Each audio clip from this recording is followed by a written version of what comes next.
আসসালামু আলাইকুম।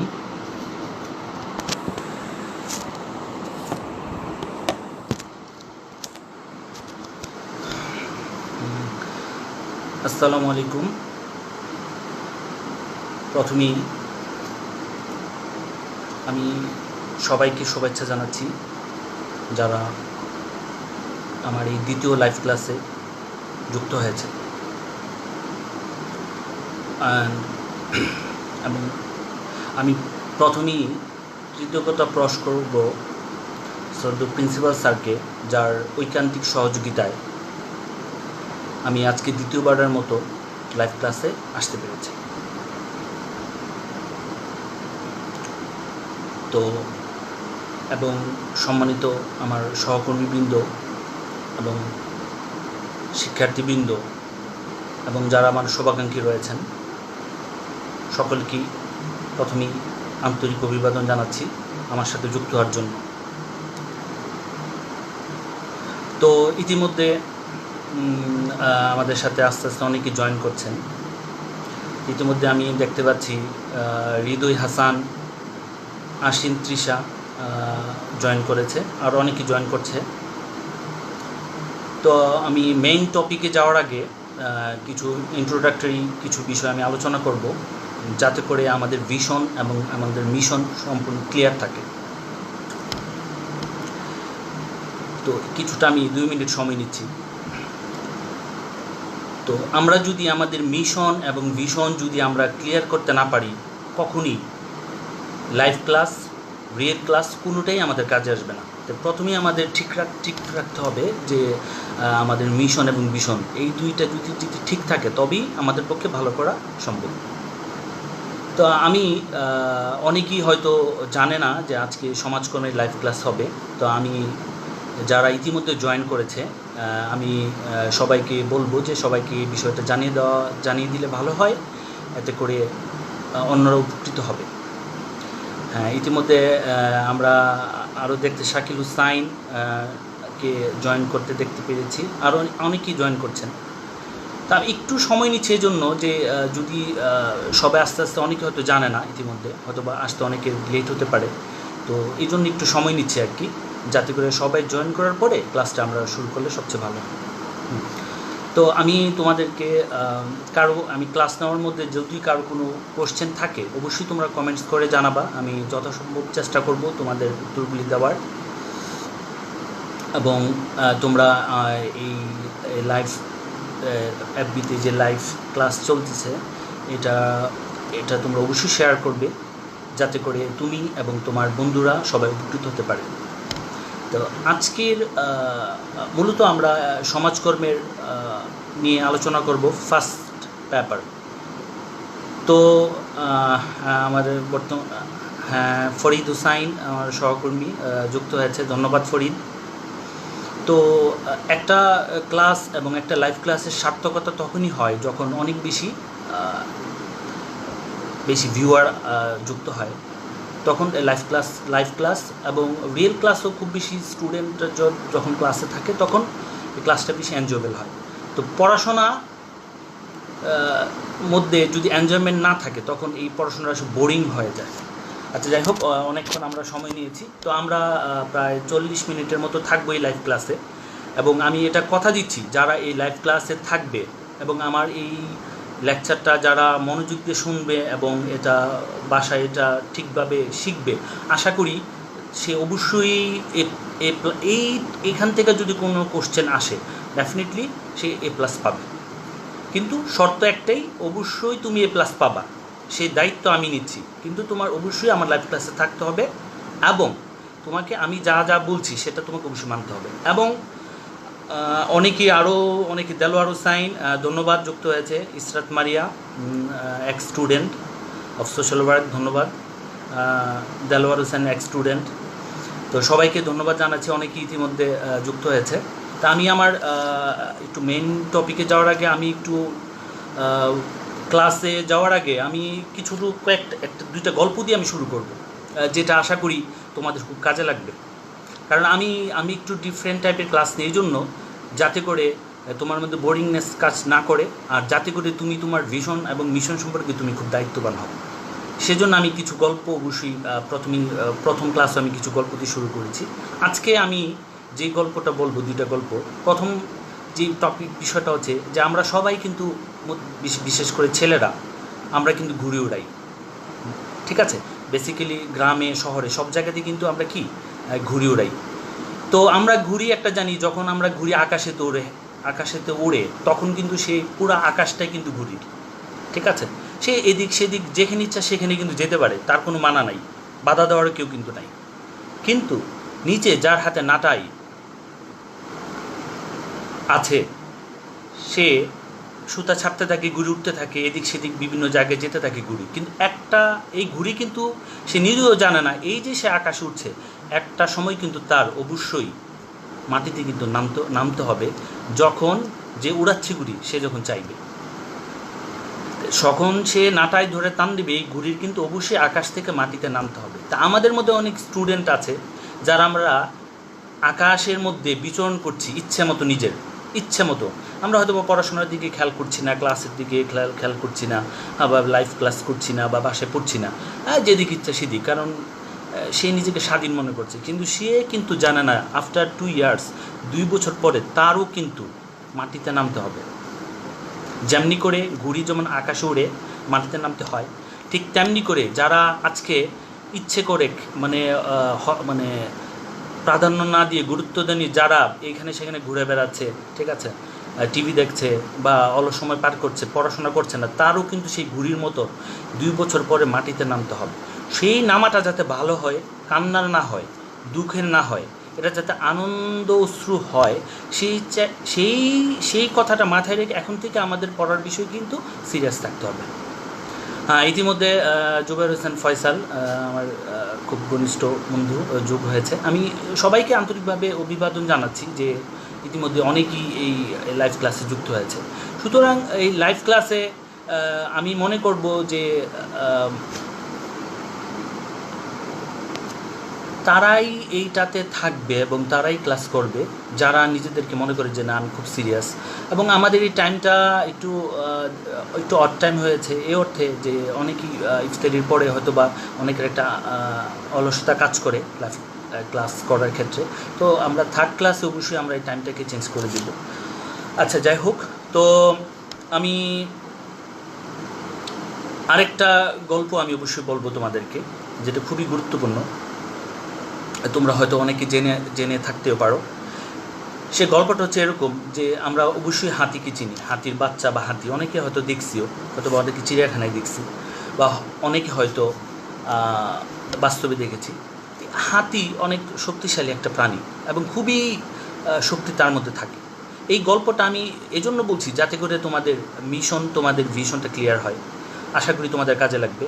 এই ছোট্ট হাতির অনেক শক্তি থাকে, ঠিক আছে, সে গাছ উপড়ে ফেলতে পারে, অনেক কিছু করতে পারে। কিন্তু এই ছোট্ট হাতি যখন সার্কাসে খেলা দেখানো হয়, যখন মানুষ তাকে বসে আনে, একটা নির্দিষ্ট কায়দায় কিন্তু হাতিকে বসে আনা হয়। যখন সেই হাতিটা খুব ছোট থাকে, তার মধ্যে অনেক শক্তি থাকে, কিন্তু হাতিটার পায়ের মধ্যে একটা লোহার বেড়ি পরানো হয়। কেন বেড়ি পরানো হয়? যাতে করে সে এদিক সেদিক ছোটাছুটি করতে না পারে। যখন এই হাতিটাকে বেড়ি পরানো হয় এবং কিছুটা গরম বেড়ি পরানো হয়, তখন কিন্তু সে এদিক সেদিক নাড়া করতে পারে না, কারণ নাড়াচাড়া করলেই কিন্তু সে টান খায়, ব্যথা পায়, সে আর মুভ করতে পারে না। কিন্তু এইভাবে আস্তে আস্তে সে মনে করে না, আমার এই পৃথিবীটা এখানেই, আমি এখান থেকে নড়তে পারবো না। যখন সে একটা পর্যায়ে সে ছোটো থেকে অনেক বড় হয়, তখনও তার ওই সেম লোহার যেই বেরি সেটাই পরানো থাকে। ইচ্ছা করলে সে একটা টানে হিচকে কিন্তু সে এটাকে কিন্তু ভেঙে ফেলতে পারে, কিন্তু তারপরেও কিন্তু সে এটা ভাঙতে পারে না। কেন? তার ওই ছোটোবেলায় যে অনেক চেষ্টার পরও সে এই ব্যারিয়ারটা ভাঙতে পারে নাই, ওই জিনিসটাই তার ব্রেনে এখনও আটকে আছে, যে আমি তো ছোটোবেলায় অনেক ট্রাই করেছি এই লোহার ব্যারিয়ারটা ভাঙার, কিন্তু আমি পারি নাই, সুতরাং এখন আমি পারবো না। কিন্তু সে নিজেও জানে না, সে ইচ্ছা করলে এক টানে হিচকে সেই ব্যারিয়ারটা ভাঙতে পারে, এই লোহার যেই আংটাটা সে ভাঙতে পারে। তো আমি মনে করি যে এখনও আমাদের স্টুডেন্টের মধ্যে অনেক প্রতিভা রয়েছে, অনেক সুপ্ত প্রতিভা রয়েছে। হ্যাঁ, অনেক এক্সট্রাঅর্ডিনারি অনেক কিছু আছে, কিন্তু সে এটা নিজেও জানে না। সে মনে করে আমি তো আগের মতো, আমার মধ্যে আমার দ্বারা কিছু হবে না বা আমি কিছু করতে পারবো না। সুতরাং আমি বলবো তোমাকে, হ্যাঁ তোমার মধ্যে অনেক কিছু আছে, তুমিও অনেক কিছু পারবা, তুমিও এ প্লাস পাওয়া তোমার পক্ষে সম্ভব, তোমার পক্ষেও ঢাকা ভার্সিটিতে ভর্তি হওয়া সম্ভব, ঢাকা মেডিকেল কলেজে ভর্তি হওয়া সম্ভব, বুয়েটে ভর্তি হওয়া সম্ভব, যদি তোমার সৎ ইচ্ছা থাকে, যদি মনে করো না I am capable, I can do anything, তবে তোমার পক্ষেও ভালো করা সম্ভব। সুতরাং আমাদের মেন্টালিটি, আমাদের অ্যাটিটিউডের মধ্যে পরিবর্তন আনতে হবে, আমাদের মেন্টালিটির মধ্যে কী আনতে হবে, পরিবর্তন আসতে হবে। আচ্ছা যাই হোক, তো আমরা এই দুইটা ঘটনা এই জন্য বললাম যাতে করে আমরা এই গল্প থেকে অনেক কিছু শিখতে পারি। তো এবার আমরা মূল টপিকে আমরা যাচ্ছি। মূল টপিক আজকে আমরা মূলত আলোচনা করব সমাজকর্ম প্রথম পত্র, 6 নম্বর চ্যাপ্টার, সোশ্যাল কেস ওয়ার্ক, ব্যক্তি সমাজকর্ম। তো গত ক্লাসে আমরা মূলত সমাজকর্ম কাকে বলে, সমাজকর্ম পদ্ধতি সম্পর্কে আমরা আলোচনা করেছি, এবং সমাজকর্ম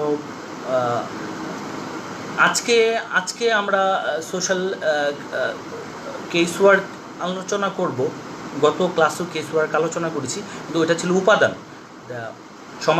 ব্যক্তি সমাজকর্মের উপাদান। আজকে আমরা যেটি আলোচনা করব সেটা হচ্ছে ব্যক্তি সমাজকর্মের নীতি। আচ্ছা, তো ব্যক্তি সমাজকর্ম নীতি, এটা পরীক্ষায় খুব আসে। আমি আমার অভিজ্ঞতায়, আমার চাকরি 6 বছর রানিং, তো 6 বছরের মধ্যে আমি দেখেছি যে বিভিন্ন বোর্ডে বিভিন্ন সময়ে বিভিন্নভাবে এই ব্যক্তি সমাজকর্ম নীতিসমূহ পরীক্ষা আসে। তা আমি এবং এইখানটায় স্টুডেন্টরা এত দুর্বল থাকে যে তার পক্ষে এটাকে এটার মেইন জিনিসটাই আমরা আসলে স্টুডেন্টরা যেতে পারে না। তো আমি বলবো যে আমি যতক্ষণ এই সময়টা দিব এই ব্যক্তি সমাজকর্মের নীতি নিয়ে, তুমি যদি খুব ধীর শান্তভাবে তুমি যদি এটা শোনো, আমার মনে হয় না তোমার কখনো লাইফে আর এই প্রবলেমটা হবে। সুতরাং এখানে যারা ডিগ্রি স্টুডেন্ট আছে, যারা অনার্সের স্টুডেন্টরা আছেন, তারাও এখানে অনেক উপকৃত হতে পারবে যদি সে মনোযোগ দিয়ে শোনে। তো আমি আজকে ইম্পর্টেন্ট টপিক যে ব্যক্তি সমাজকর্মের নীতি নিয়ে আজকে আলোচনা করব। এটা তো ব্যক্তি সমাজকর্মের নীতি কি, নীতিটা কি অ্যাট ফার্স্ট আমাদের বুঝতে হবে। নীতি হচ্ছে যেই কোনো পেশার কিছু নীতি থাকে। যেমন একজন ডাক্তার, তারও কিন্তু নীতি আছে। যেমন যদি সে রাত 3টা বাজেও তাকে কেউ কল করে সেবা দেওয়ার জন্য, সে কিন্তু যেতে বাধ্য, এটা তার নীতি। তারপর একজন পুলিশ কর্মকর্তা বা একজন বিডিআর বা আর্মি দেশের স্বার্থে যে কোনো সময় সে যে কোনো যুদ্ধে তাকে যেতে হবে, এটা তার নীতি। তো প্রত্যেকটা পেশার কিছু নীতি থাকে, ঠিক তেমনিভাবে সমাজকর্মীরও কিছু নীতি রয়েছে। তো এই সমাজকর্মীর নীতি বলতে আমি তোমাদেরকে বুঝাচ্ছি যে ব্যক্তি সমাজকর্মীর কিছু কিন্তু কি নীতি রয়েছে, যেটা ব্যক্তি সমাজকর্মী মেনটেন করে থাকে। সেই নীতিটা কি? অর্থাৎ ব্যক্তি সমাজকর্ম হচ্ছে একটা পদ্ধতি, সমাজকর্ম একটা মৌলিক পদ্ধতি যেখানে ব্যক্তিকে এমনভাবে সাহায্য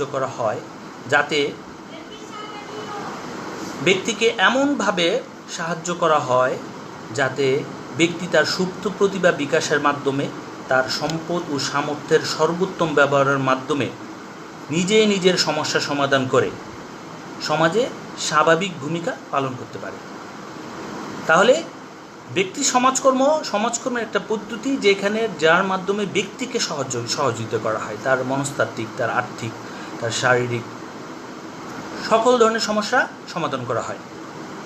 তাহলে আমি আবারও বলছি, ব্যক্তি সমাজকর্মের এমন একটা পদ্ধতি যে পদ্ধতির মাধ্যমে ব্যক্তিকে এমনভাবে সাহায্য করা হয় যাতে ব্যক্তি নিজের সম্পদ ও নিজের সামর্থ্য অনুযায়ী নিজের সমস্যা সমাধান করতে পারে, এবং সে এই সমাধানের মাধ্যমে সে সমাজের স্বাভাবিক ভূমিকা পালন করে। তাহলে আমরা বুঝলাম যে ব্যক্তি সমাজকর্মের মাধ্যমে ব্যক্তির সকল যাবতীয় সমস্যা সমাধান করা হয় যাতে সে তার অন্তর্নিহিত সত্তার বিকাশ ঘটিয়ে তার সম্পদ সামর্থ্যের সহযোগিতার মাধ্যমে এমনভাবে সে নিজেকে স্বাবলম্বী করবে যাতে সকল সমস্যা সে সমাধান করে সমাজে সে সামঞ্জস্য বিধান করতে পারে। তো এই ব্যক্তি সমাজের কিছু নীতি রয়েছে। সেই নীতিটা কি? গ্রহণ নীতি, যোগাযোগের নীতি, অংশগ্রহণের নীতি, আত্মনিয়ন্ত্রণ অধিকার নীতি, গোপনীয়তার নীতি, ব্যক্তির স্বাতন্ত্র্যীকরণ নীতি ও সমাজকর্মীর আত্মসচেতনতার নীতি। তো আমি আজকে এই 7টা পার্ট, খুবই সহজ আবার খুবই কঠিন। যদি তুমি মনোযোগী হও এবং যদি তুমি খুব ঠান্ডা মাথায় তুমি যদি আমার লেকচারটা শোনো, তোমার কাছে একদম খুবই সহজ হবে এবং তুমি আশা করি যে 4-এ 4 তুমি পাবা। বা এখান থেকে যত কোশ্চেন আসে, যদি 10টা কোশ্চেন থাকে 10 নম্বরে, অবশ্যই তুমি পাবা। তো আমি এখনও অনেকে যুক্ত হচ্ছেন, তো সবাইকে আমি ধন্যবাদ আবারও জ্ঞাপন করছি যে এখনও অনেক স্টুডেন্ট যারা জয়েন করছে এবং যারা এখনও আমার সাথে আছে, ধন্যবাদ। তো প্রথমেই আমি শুরু করব ব্যক্তি সমাজকর্ম। প্রথম নীতি হচ্ছে গ্রহণ নীতি। আচ্ছা, গ্রহণ নীতিটা কি? গ্রহণ বলতে আমরা বুঝি কেউ যখন কোনো জিনিস আমাকে দেয়, যখন এটা আমরা গ্রহণ করি, সেটা হচ্ছে কি গ্রহণ নীতি। তো ব্যক্তি সমাজকর্মের একটা অন্যতম গুরুত্ব নীতি হচ্ছে গ্রহণ নীতি। গ্রহণ নীতিটা হচ্ছে যখন একজন সাহায্যার্থী যখন সমাজকর্মীর কাছে আসে, তার মনে কিন্তু অনেক ভয়, ভীতি, শঙ্কা, হতাশা, দ্বন্দ্ব, দ্বিধা কাজ করে যে আমি কোথায় যাচ্ছি, কার কাছে যাচ্ছি, সে কি পারবে আমার সমস্যা সমাধান করতে, বা সে কি, তার কাছে কি আমি সেফ। সুতরাং যখন এই যে ব্যক্তির সাহায্যার্থী ব্যক্তির মধ্যে যে ভয়, ভীতি, শঙ্কা কাজ করছে, তো গ্রহণ নীতির মাধ্যমে সমাজকর্মীকে এমনভাবে ওই সাহায্যার্থীকে গ্রহণ করতে হবে যাতে তার মধ্যে এই ভয়, ভীতি, শঙ্কা, দ্বিধা, দ্বন্দ্ব কোনো কিছুই তার মধ্যে কাজ না করে। তাহলে গ্রহণ নীতিটা কি? গ্রহণ নীতিটা হচ্ছে গিয়া ওই সমাজকর্মী ওই সাহায্যার্থী ব্যক্তিকে যে সমস্যাগ্রস্ত, তাকে এমনভাবে গ্রহণ করবে, হ্যাঁ, যাতে সে নিজেকে সেফ মনে করে এবং সে যাতে তার সবটা উজাড় করে দিতে পারে তার সমস্যা সমাধানের জন্য। আচ্ছা, এটা একটা দ্বিমুখী প্রক্রিয়া, অর্থাৎ সাহায্যার্থী এবং সমাজকর্মী দুইজনকে আন্তরিকভাবে গ্রহণ করবে। তাই আমরা আমার কথা হচ্ছে যে পরীক্ষার খাতায় আমরা খুব বেশি না লিখে আমরা যদি মূল কথাটা তুলতে পারি, তবেও আমি বিশ্বাস রাখি যে তোমরা অবশ্যই A+ পাবে। তাহলে গ্রহণ নীতিটা কি?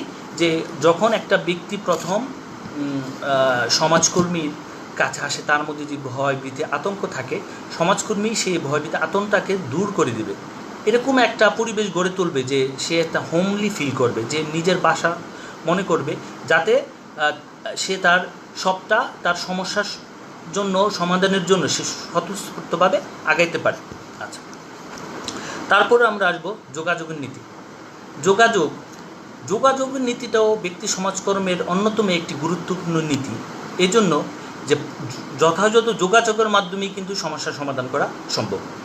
এইখানে যখন ব্যক্তির সাথে মানে সাহায্যার্থীর সাথে, ক্লায়েন্টের সাথে সমাজকর্মীর যদি যথাযথ যোগাযোগ না থাকে, তবে কিন্তু সমস্যার সমাধান করা সম্ভব নয়। আচ্ছা, যোগাযোগের মাধ্যমেই ব্যক্তি সমাজকর্মী সাহায্যার্থীর মধ্যে একটা ভাবের আদান প্রদান হয়। কেমন আদান প্রদান হয়? যে উভয়ের মধ্যে পারস্পরিক একটা বোঝাপড়া হয় যোগাযোগের মাধ্যমে, যে ব্যক্তি সমাজকর্মী বা সাহায্যার্থীর কার কী ভূমিকা, সমস্যাটা কীভাবে সমাধান করা সম্ভব, কীভাবে সমাধান করা যায়, এটা সম্পর্কে দুইজনের মধ্যে একটা বোঝাপড়া তৈরি হয়, যা একটি দ্বিমুখী প্রক্রিয়া, যার মাধ্যমে এই সমস্যা সমাধান প্রক্রিয়াটা আরও কি সহজ হয়। তাহলে অবশ্যই ব্যক্তি সমাজকর্মের আরেকটা গুরুত্বপূর্ণ নীতি হচ্ছে যোগাযোগ নীতি, যে এখানে ব্যক্তি সমাজকর্মী ক্লায়েন্টের সাথে সুন্দরভাবে যোগাযোগ করবে, যাতে করে তাদের মধ্যে ভাবের আদান প্রদান হয়, কার কী ভূমিকা, কার কী দায়িত্ব, সমাধান প্রক্রিয়া সম্পর্কে প্রত্যেকেই সুন্দরভাবে কী নিতে পারে, সিদ্ধান্ত নিতে পারে। আচ্ছা, তারপর আসবো আমরা অংশগ্রহণ নীতি। তা আমি স্টুডেন্টদেরকে অবশ্যই বলবো, তুমি অবশ্যই মাথায় খেয়াল রাখবে প্রথম পয়েন্টটা আসলে মূলত কী। আমরা প্রথম পয়েন্টটা কি? গ্রহণ নীতি, যেখানে ব্যক্তি সমাজকর্মী ক্লায়েন্টকে গ্রহণ করবে। দ্বিতীয় নীতি যোগাযোগ, যেখানে সমাজকর্মী ক্লায়েন্টের সাথে কি করবে? যোগাযোগ করবে। এবার অংশগ্রহণ নীতি, অর্থাৎ যে কোনো কার্যক্রমের সফলতা নির্ভর করে অংশগ্রহণের উপরে। কেউ যদি অংশগ্রহণই না করে, এখন তুমি পরীক্ষায় অংশগ্রহণই করছো না, তোমার পক্ষে তো লেখা সম্ভব না কখনো। সুতরাং পরীক্ষায় ভালো করার জন্য ফার্স্ট তোমাকে কী করতে হবে, পরীক্ষা হলে অংশগ্রহণ করতে হবে। ঠিক তেমনিভাবে যখন আমরা একটা ব্যক্তির সমস্যা সমাধান করব, অবশ্যই যে ব্যক্তির সমস্যা সমাধান করব তারই অংশগ্রহণ নাই, তারই পার্টিসিপেশন নাই, তাহলে কখনই এই সমস্যাটা সমাধান করা সম্ভব নয়। এখানে অংশগ্রহণ আমি বলতে বুঝাচ্ছি যে একজন ব্যক্তি যখন অংশগ্রহণ করবে, ঠিক আছে, তখন আমরা কিন্তু সেই সমস্যা সমাধান সম্পর্কে তার দৃষ্টিভঙ্গি কী, তার সামর্থ্য কী, তার চিন্তাভাবনা কী, এটা সম্পর্কে সমাজকর্মী কিন্তু জ্ঞাত হবে। অর্থাৎ যদি ক্লায়েন্ট অংশগ্রহণ না করে তাহলে কিন্তু কখনই সমাজকর্মী ব্যক্তির সমস্যা সম্পর্কে কিন্তু জ্ঞাত হবেন না, যে সমস্যা সম্পর্কে তার প্রতিক্রিয়া কী, তার চিন্তাভাবনা কী। সুতরাং তার চিন্তাভাবনা, প্রতিক্রিয়া, তার সামর্থ্য, দুর্বলতা এগুলি জানার জন্য অবশ্যই ব্যক্তিকে অংশগ্রহণ করতে হবে। আর যথাযথ অংশগ্রহণের মাধ্যমেই আমাদের কি করা সম্ভব, এই ব্যক্তির সমস্যাটাকে সঠিকভাবে কি সমাধান করা সম্ভব। তো এটা আমি আরেকটু ক্লিয়ার করে বলতে চাচ্ছি, সমস্যা সমাধান প্রক্রিয়ায় অংশগ্রহণটা খুবই জরুরি, এটা অত্যাবশ্যক, এটা লাগবেই। অংশগ্রহণ ছাড়া আমাদের একটা সমাজকর্মীর পক্ষে কখনই সুন্দরভাবে সমস্যাটা সমাধান করা সম্ভব নয়। তাহলে এইখানে সমাজকর্মী গুরুত্ব দিবে অংশগ্রহণের প্রতি। কার অংশগ্রহণ? ক্লায়েন্টকে, যে সমস্যাগ্রস্ত, যে সমাজকর্মীর কাছে আসছে। এবার আসো আমরা 4 নম্বর পয়েন্টে যাব, আত্মনিয়ন্ত্রণ অধিকার। খুবই গুরুত্বপূর্ণ পয়েন্ট, যে আত্মনিয়ন্ত্রণ অধিকার। এটা কি ব্যক্তির সমাজকর্মে এই নীতিটাকে খুব গুরুত্ব দেওয়া হয়, কারণ আত্মনিয়ন্ত্রণ হচ্ছে নিজেকে নিজে কি নিয়ন্ত্রণ করা, কোনো কিছু তার উপর চাপায় না দেওয়া। তো সমাজকর্মী এই ক্ষেত্রে গুরুত্বপূর্ণ, এখানে খুব বেশি একটা জোর দেয়। এজন্য যে সমাজকর্মী মনে করে যে প্রত্যেকটা মানুষেরই কিন্তু তার স্বীয় মতামত গ্রহণের, স্বীয় সিদ্ধান্ত গ্রহণ, তার নিজের সিদ্ধান্ত গ্রহণ ও মতামত গ্রহণের কিন্তু সুযোগ রয়েছে। তো সমাজকর্মী বিশ্বাস করে যে এই সিদ্ধান্ত গ্রহণ, মতামতের উপর যদি বিধিনিষেধ আরোপ করা হয়, তার উপরে মতামত বা সিদ্ধান্ত চাপায় দেওয়া হয়, তবে তার পক্ষে কিন্তু স্বাবলম্বী হওয়া সম্ভব নয়। তো এজন্য এখানে সমাজকর্মী মূলত পরিচালনাকারী হিসেবে কাজ করে। সে ব্যক্তি সমাজকর্মীকে এমনভাবে সাহায্য করে, যাতে করে ব্যক্তি তার সিদ্ধান্ত এবং মতামত সে নিজে নিতে পারে। এখানে সমাজকর্মী কখনই এই ক্লায়েন্টের উপরে তার চিন্তাভাবনা, তার নিজস্ব মতামত সে কখনই কিন্তু চাপাই দিচ্ছে না। কারণ সমাজকর্মী মনে করে জোরপূর্বক কোনো সিদ্ধান্ত এবং সমাধান প্রক্রিয়া যদি তার উপর চাপাই দেওয়া হয়, তার পক্ষে ভবিষ্যতে আর কখনই কিন্তু এই সমস্যাটা সমাধান করা সম্ভব নয়। সুতরাং আত্মনিয়ন্ত্রণ অধিকার আমরা মোটামুটি এতক্ষণ বললাম, এবং আমরা এটা ক্লিয়ার হলাম যে আত্মনিয়ন্ত্রণ অধিকার হচ্ছে এমন একটা অধিকার যেখানে সমাজকর্মী ব্যক্তির উপর কিছু চাপাই দিবেন না, তাকে সহযোগিতা করবেন। সেই ব্যক্তি নিজের সমস্যা সমাধানের জন্য মতামত এবং সিদ্ধান্ত নেবেন, সমাজকর্মী শুধু এখানে তাকে সহযোগিতা করবে, হেল্পিং হ্যান্ড হিসেবে কাজ করবে। এক্ষেত্রে একটা পর্যায়ে ক্লায়েন্ট বা যিনি সমস্যাগ্রস্ত সে নিজে কি হবে, স্বাবলম্বী হবে। সুতরাং আমরা 4টা পয়েন্ট আমরা পড়লাম। প্রথম পয়েন্ট হচ্ছে গ্রহণ নীতি, দ্বিতীয় পয়েন্ট হচ্ছে যোগাযোগের নীতি, তৃতীয় পয়েন্ট হচ্ছে অংশগ্রহণ নীতি, চতুর্থ পয়েন্ট হচ্ছে আত্মনিয়ন্ত্রণ অধিকার নীতি। এবং আমরা আরও 3টা পয়েন্ট আছে, আশা করি যারা ইতিমধ্যে কানেক্টেড রয়েছ, জলঙ্গের কাব্য, রেশমা মুকলেস, মিশু তালুকদার, ধন্যবাদ মিশু, পায়েল এম রোজারিও, রাত্রি তালুকদার, হ্যাঁ সবাইকে আন্তরিকভাবে ধন্যবাদ ক্লাসে যুক্ত হওয়ার জন্য। কিন্তু ইতিমধ্যে অনেকেই হয়তো জানে না যে আজকে সমাজকর্মী ক্লাস হচ্ছে। তো তোমরা লাইভ ক্লাসের পরে সবাই ভিডিওটি শেয়ার করে দিবে, এবং কারো কোনো কিছু জানার থাকলে অবশ্যই তোমরা কমেন্টস করবে, আমি যথাসম্ভব চেষ্টা করব উত্তর দেওয়ার জন্য। এছাড়া কারো যদি কোনো সমস্যা থেকে থাকে অবশ্যই আমাকে সবাই নক করবে, আমি চেষ্টা করব তোমাদেরকে সহযোগিতা করার জন্য। আমি তাদের সাথে অবশ্যই সবসময় আছি যাদের ড্রিম আছে, যাদের স্বপ্ন আছে, যারা মনে করে আমি আমার জীবনটা এখানটাই আটকা নয়, আমাকে আরও বড় হতে হবে, আমাকে কলেজ থেকে বের হয়ে আমাকে নিজের পায়ে দাঁড়াতে হবে, আমাকে ভালো একটা ইউনিভার্সিটিতে ভর্তি হতে হবে, আমাকে ভালো একটা চাকরি করতে হবে, আমাকে নিজের এবং পরিবারের জন্য কিছু করতে হবে।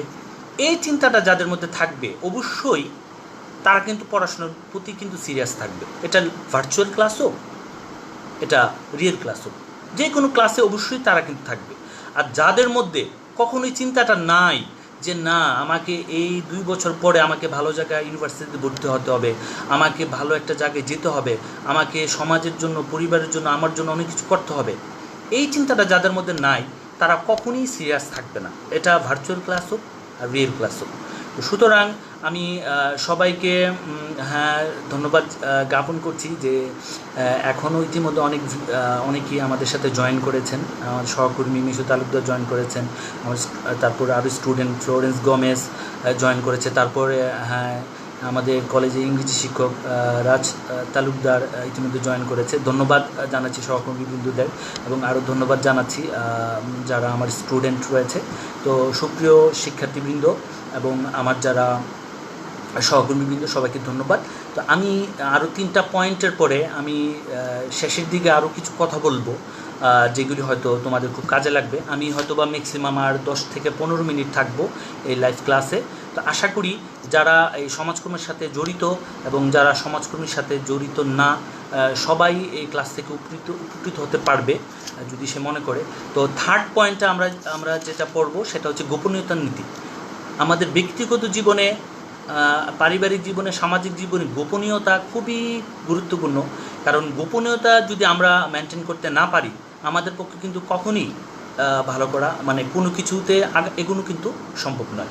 তো সমাজকর্মীর অন্যতম একটা নীতি হচ্ছে গোপনীয়তার নীতি। অর্থাৎ সমাজকর্মী যখন সমস্যার সমাধান করবে, যখন সাহায্যার্থী সমাজকর্মীর কাছে সমস্যা সমাধানের জন্য আসবে, এখন আমি যদি তার গোপনীয়তা রক্ষা করতে না পারি সে কিন্তু ইনসিকিউর ফিল করবে নিজে নিজে, যে আমার তথ্য ওনাকে জানাবো, উনি যদি এটা বাহিরে প্রচার করে দেয় বা কাউকে বলে দেয় তখন আমি সমস্যায় পড়তে পারি। এই চিন্তা ভাবনাটা কিন্তু ওই ক্লায়েন্টের মধ্যে থাকতে পারে। তো এখানে সমাজকর্মী তাকে নিশ্চিত করতে হবে যে সে যে সকল ব্যক্তিগত, পারিবারিক, সামাজিক তথ্য দিবে এটা সবটাই কি থাকবে, গোপন থাকবে। এটা সমাজকর্মী এবং ওই সাহায্যার্থী মানে ক্লায়েন্ট ছাড়া আর কারোর মধ্যে কি এই বিষয়গুলি থাকবে না। এটা অবশ্যই তাকে নিশ্চয়তা দিতে হবে, তবেই কিন্তু ক্লায়েন্ট সে স্বতঃস্ফূর্তভাবে সমস্যার সমাধান প্রক্রিয়া অংশগ্রহণ করবে এবং তার যাবতীয় তথ্য, যত গোপনীয় তথ্য হোক না কেন, অবশ্যই তাকে কিন্তু সে ডেলিভারি করবে সমাজকর্মীকে। তো আমরা যদি সকল তথ্য না পাই আমাদের পক্ষে কিন্তু ভালো করে আমাদের সমস্যা কিন্তু সমাধান করা সম্ভব নয়। তো সুতরাং আমরা একটা গুরুত্বপূর্ণ নীতি বললাম যেটা হচ্ছে গোপনীয়তার নীতি, যেটা সমাজকর্মী মেনটেন করবে এবং সাহায্যার্থীকে এনশিওর করবে, নিশ্চিত করবে যে তার সকল তথ্য টোটালি সেফ। এটা ব্যক্তি, সমাজকর্মী এবং সাহায্যার্থী ছাড়া আর কেউ জানবে না। তো এটা অবশ্যই আমাদের মেনটেন করতে হবে। তারপর আমরা নেক্সট আর 2টা পয়েন্ট আছে, খুবই গুরুত্বপূর্ণ পয়েন্ট, পরীক্ষায় প্রচুর আসে, ব্যক্তি স্বাতন্ত্র্যীকরণ নীতি। আচ্ছা, আমরা এইখানটায় আমাদের স্টুডেন্ট যারা আছি অনেকেই আমরা এটা ভুল করে থাকি, কারণ আমরা মূল জিনিসটা বুঝি না। আমি মনে করি যখন কোনো স্টুডেন্ট যে কেউ হোক না কেন জিস্ট পয়েন্টটা বুঝবে, মূল বিষয়টা, এটা হতে পারে ইংরেজির, এটা হতে পারে অর্থনীতির, এটা হতে পারে বাংলার, যেই সাবজেক্টে হোক না কেন, তুমি যখন মূল জিনিসটা বুঝবে, মূল জিনিসটা মাথায় নিবে, তখন কিন্তু তোমার পক্ষে অবশ্যই কিন্তু কি একটা ভালো রেজাল্ট তৈরি করা সম্ভব। আর যদি তুমি মূল জিনিসটা তুমি যদি না বুঝো, না শিখো, তবে তুমি অনেক বেশি লিখতে পারবে, অনেক বেশি পড়তে পারবে, কিন্তু তোমার পক্ষে কখনই একটা ভালো রেজাল্ট করা সম্ভব নয়। আচ্ছা, তো আমি বলবো ব্যক্তি স্বাতন্ত্র্যীকরণ নীতিটা কি, এই জিনিসটা আমাকে বুঝতে হবে। স্বাতন্ত্র্যীকরণ মানে স্বতন্ত্র মানে কি, যে একা, অর্থাৎ স্বতন্ত্র বলতে বোঝাচ্ছে প্রত্যেকে একা। অর্থাৎ ব্যক্তি স্বাতন্ত্র্যীকরণ নীতি হচ্ছে এমন একটা নীতি যে নীতির মাধ্যমে ব্যক্তিকে স্বতন্ত্রভাবে মূল্যায়ন করা হবে। অর্থাৎ একটা ব্যক্তি যখন সমাজকর্মীর কাছে তার সমস্যা নিয়ে আসে তখন তার মধ্যে কি অনেক রকম এই ব্যক্তির প্রত্যেকটা ব্যক্তি কিন্তু মানে তার আসে যখন এই ব্যক্তিদের মধ্যে বিভিন্ন রকম ব্যক্তি কিন্তু সমাজকর্মীর কাছে আসে। এক এক ব্যক্তির সমস্যার ধরন এক এক রকম, এক এক ব্যক্তির চিন্তাভাবনা এক এক রকম, এক এক ব্যক্তির ব্যক্তিত্ব, তার এডুকেশান, তার চিন্তাশক্তি, আবেগ, প্রজ্ঞা সব কিন্তু এক এক রকম। সুতরাং একই সমস্যা এক এক ব্যক্তির মধ্যে এক এক রকমভাবে দেখা দিতে পারে। তো সমাজকর্মীর কাজ হচ্ছে যে সমস্ত ব্যক্তিরা আসবে সেম সমস্যা নিয়েও যদি 10 জন আসে, 10 জনকে 10 রকমভাবে চিন্তা করা, একরকমভাবে না যে একই প্রবলেম নিয়ে আসছে 10 জনে আমি 10 জনকে একই রকম সলিউশন দিব, এটা না। 10 জনকে 10 রকমভাবে চিন্তা করতে হবে, কারণ 10 জন 10 পরিবেশ থেকে আসছে, তাদের 10 রকম শিক্ষা, তাদের 10 রকম চিন্তাভাবনা। তো ব্যক্তি স্বাতন্ত্র্যকরণ নীতি হচ্ছে ব্যক্তিকে স্বতন্ত্রভাবে চিন্তা করা এবং তার স্বতন্ত্রভাবে তার সমস্যাটাকে কী করা, সমাধান করা।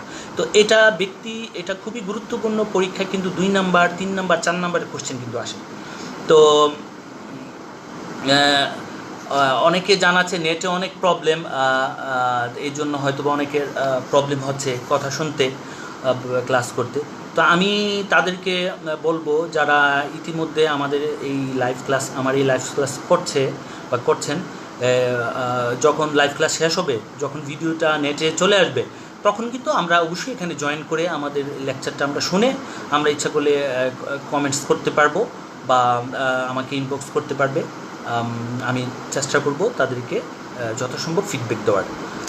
তো লাস্ট যে পয়েন্টটা সেটা হচ্ছে সমাজকর্মীর আত্মসচেতনতা নীতি। আমরা এই পয়েন্টটার পরে আমরা কিছু কথা বলে আমাদের কিভাবে আমাদের সামনের পথগুলি এগোনো উচিত, কীভাবে আমাদের সামনের পথগুলিকে আমাদের এগুতে হবে, সেটা বিষয়ে আমি কথা বলে আমি আমার ক্লাস শেষ করব। তো সর্বশেষ পয়েন্ট হচ্ছে সমাজকর্মীর আত্মসচেতনতার নীতি। অর্থাৎ যখন সমাজকর্মী সাহায্যার্থীর সমস্যার সমাধান করবে, অবশ্যই সে তার দায়িত্ব, মানে সমাজকর্মীর আত্মসচেতন হবে কে, ওই সমাজকর্মী, নট ক্লায়েন্ট। অর্থাৎ সমাজকর্মী যখন ওই ব্যক্তির সমস্যা সমাধান করবে, সে তার দায়িত্ব, তার ক্ষমতা, তার দক্ষতা এবং যে প্রতিষ্ঠানের আন্ডারে সমাজকর্মী কাজ করছেন সেই প্রতিষ্ঠানের সীমাবদ্ধতা সব বিষয় সজাগ থেকে কিন্তু সে সমস্যা সমাধান করবে। অর্থাৎ যে সে যদি সে অর্থাৎ এটা আমি এটা বুঝাচ্ছি, যখন যদি সে সচেতন না থাকে, সে তার দক্ষতা, তার যোগ্যতা এবং যে প্রতিষ্ঠানের মাধ্যমে সমাজকর্মীর কাজ করছে তার সীমাবদ্ধতা জেনে না যদি কাজ করে, তাহলে কখনই একটা সমস্যার সমাধান সম্ভব নয়।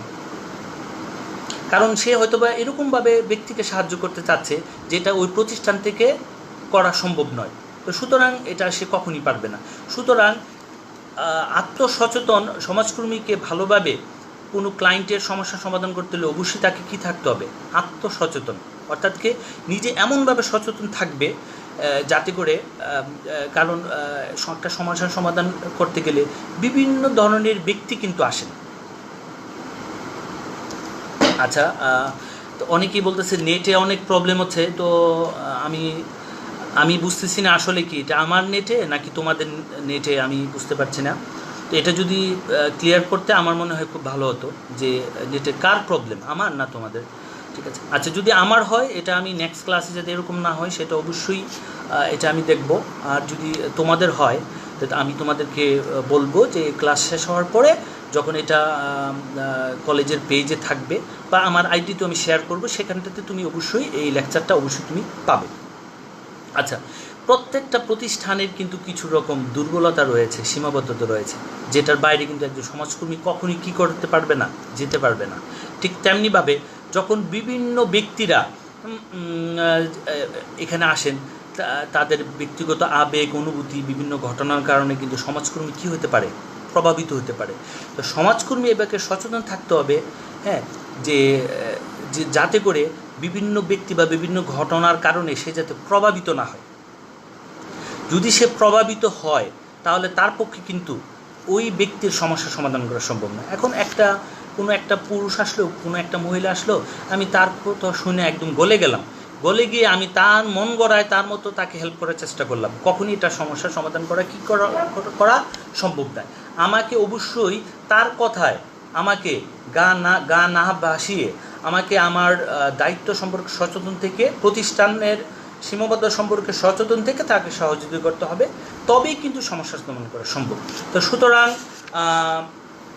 আজকে আমরা মোটামুটি আজকে 7টা নীতি পড়লাম, যে নীতিগুলি ব্যক্তি সমাজকর্মের নীতি, যেগুলি একজন ব্যক্তি সমাজকর্মী যখন একটি ব্যক্তির বিভিন্ন সমস্যার সমাধান করেন, তখন এই সমস্ত নীতি একজন ব্যক্তি সমাজকর্মীর কী করতে হয়, অবশ্যই এই সমস্ত নীতিগুলি একজন ব্যক্তি সমাজকর্মীর ফলো করতে হয়।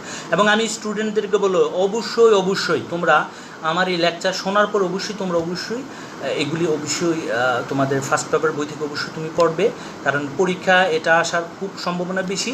এবং এই জিনিসটা পড়ার ক্ষেত্রে তোমাকে এটা থেকে ঘুরে ফিরে অনেক ধরনের কোশ্চেন কিন্তু পরীক্ষা আসে। তো তুমি যদি এটা সম্পর্কে ক্লিয়ার কোনো আইডিয়া তোমার থাকে, আমি মনে করি যে তোমার পক্ষে অবশ্যই যে সকল কোশ্চেন সঠিকভাবে তোমার পক্ষে উত্তর দেওয়া সম্ভব। তো আমরা আজকে আমি একটা গ্ল্যান্স আরেকবার বলবো যে আমরা কী নীতি আমরা ফলো করতে হবে ব্যক্তি সমাজকর্মের ক্ষেত্রে। গ্রহণ নীতি হচ্ছে কি, ওই ক্লায়েন্টকে, সাহায্যার্থীকে ঠিকভাবে আমাকে গ্রহণ করতে হবে, সমাজকর্মীকে। যোগাযোগ নীতি, অর্থাৎ সমাজকর্মীকে অবশ্যই ক্লায়েন্টের সাথে সঠিকভাবে যোগাযোগ করতে হবে। তারপর অংশগ্রহণ নীতি, এই অংশগ্রহণ বলতে বুঝেছে ক্লায়েন্টকে অংশগ্রহণ। সমাজকর্মী যে সমস্যা সমাধান করবে, ক্লায়েন্ট অবশ্যই এখানে কী করবে, পার্টিসিপেট করবে, অংশগ্রহণ করবে, তবেই কিন্তু সমস্যা সমাধান সম্ভব। আত্মনিয়ন্ত্রণ অধিকার নীতি, আত্মনিয়ন্ত্রণ হচ্ছে নিজেকে নিয়ন্ত্রণ করা, অর্থাৎ সমাজকর্মী এখানে কিন্তু ব্যক্তিকে কোনো কিছু চাপাই দিবে না, ব্যক্তি নিজেই নিজের মতো সিদ্ধান্ত নেবে, সমাজকর্মী জাস্ট তাকে সাহায্য করবে। তারপর গোপনীয়তার নীতি, এখানে সমাজকর্মী ওই সাহায্যার্থীর, ক্লায়েন্টের গোপনীয়তা 100% কিন্তু সে মেনটেন করবে। যদি গোপনীয়তা মেনটেন না করে, তবে কিন্তু সে খোলাখুলিভাবে তার যত গোপন কথা আছে সে বলবে না। আর যদি না বলে, কখনই কিন্তু সমস্যার সমাধান করা সম্ভব নয়। এখন কোনো ক্লায়েন্ট আসলো যে হয়তোবা তার শ্বশুর বাড়িতে কোনো মেয়েকে টর্চার করছে, এখন সে এই গোপনীয়তা যদি সে এখানে না পায়, সে কিন্তু সব খোলামেলা বলবে না, তবে ওই সমাজকর্মীর পক্ষেও কিন্তু ওই মহিলার সমস্যার সমাধান করে কিন্তু সম্ভব হবে না। সুতরাং গোপনীয়তা খুবই ইম্পর্টেন্ট। তারপর আমরা যেটা বলবো, ব্যক্তির স্বাতন্ত্র্যীকরণ নীতি, ব্যক্তিকে স্বতন্ত্রভাবে চিন্তা করতে হবে যে প্রত্যেকটা ব্যক্তি, প্রত্যেকটা ছেলে, প্রত্যেকটা মেয়ে একে অপর থেকে ভিন্ন, তাদের সমস্যা যদি একই হয় কিন্তু সমাধান কিন্তু ভিন্ন হবে। যেমন কেউ আসছে যৌতুকের জন্য, কোনো মেয়ে হয়তো বা প্রবলেমে আছে, এরকম 2টা মেয়ে আসলো, 2টা মেয়েকে একই সমাধান কিন্তু দেওয়া যাবে না, 2টা মেয়েকে 2 রকম সমাধান দিতে হবে। কারণ 2টা ব্যক্তির শিক্ষা, তাদের চারিত্রিক বৈশিষ্ট্য, তাদের চিন্তাভাবনা, তাদের অধ্যবসায়, তাদের সামাজিকীকরণ, পারিবারিক অবস্থা এক রকম কিন্তু। তো একজনের সমস্যা এক হলেও তাদের সমস্যাটা হয়তো বা 2 রকমভাবে ফুটে উঠতে পারে। সুতরাং 2জনকে 2 রকমভাবে সমাধান দিতে হবে। তারপর এটা হচ্ছে কি, ব্যক্তি স্বাতন্ত্র্যীকরণ নীতি, স্বতন্ত্রভাবে তাকে চিন্তা করতে হবে। লাস্ট পয়েন্ট হচ্ছে সমাজকর্মী আত্মসচেতনতার নীতি। এখানে বোঝানো আছে যে সমাজকর্মী সে নিজে সচেতন থাকবে যে আমার ক্যাপাসিটি কতটুকু, আমি কতটুকু হেল্প করতে পারবো, আমার যোগ্যতা কতটুকু, আমি যে প্রতিষ্ঠানের মাধ্যমে কাজ করছি সেই প্রতিষ্ঠানের সীমাবদ্ধ কতটুকু, সেটার উপর। যেমন আমাদের প্রতিষ্ঠান, যেমন আমাদের কলেজের প্রিন্সিপাল স্যার আমাদেরকে সুযোগ করে দিয়েছেন, তবেই কিন্তু আমরা সমস্ত লাইভ ক্লাসে কিন্তু আমরা যেতে পারছি। সুতরাং প্রতিষ্ঠান আমাকে সুযোগ দিয়েছে, আমি পেরেছি। ঠিক তেমনিভাবে সমাজকর্মী যে প্রতিষ্ঠানের মাধ্যমে ব্যক্তিকে সহযোগিতা করবে, অবশ্যই সমাজকর্মীকে অবশ্যই সেই প্রতিষ্ঠান সম্পর্কে কি সচেতন থাকতে হবে যে আমার প্রতিষ্ঠান কী ধরনের হেল্প করতে পারবে। এই সচেতন থেকে যখন ব্যক্তিকে সাহায্য করবে, অবশ্যই সমস্যাটা কি সুন্দরভাবে সমাধান করতে পারবে। তো সুতরাং আমরা খুব শেষের দিকে চলে আসছি। তো আমি সবাইকে কিছু কথা বলে আমি আমার আজকের দ্বিতীয় লাইভ ক্লাস আমি শেষ করতে যাচ্ছি। তো আমি আবারও বলছি, যদি কারো কোথাও বুঝতে সমস্যা হয়, অবশ্যই তোমরা কমেন্টস করে বা আমাকে ইনবক্স করে জানাতে পারো, আমি চেষ্টা করব তোমাদের উত্তরগুলি দেওয়ার। কারণ সেই ভালো করবে যার স্বপ্ন আছে, যার স্বপ্ন নাই সে কখনোই ভালো করতে পারবে না। সুতরাং আজকে যে কয়জনই ছিল, হোক 5 জন, হোক 6 জন, বা হোক 7 জন, যতজন হোক না কেন, আমি মনে করব সবার মধ্যে স্বপ্ন আছে, ভালো করার ইচ্ছা আছে তবেই তোমরা এখানে আছো। এবং আমার সহকর্মীবৃন্দ, আমার আত্মীয় স্বজন, আমার বন্ধুবান্ধবও ছিল, সবাইকে আমি ধন্যবাদ জানাচ্ছি।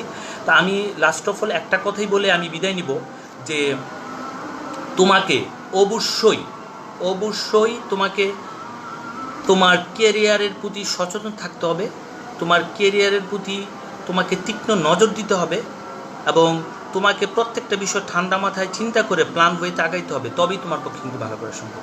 কারণ একটি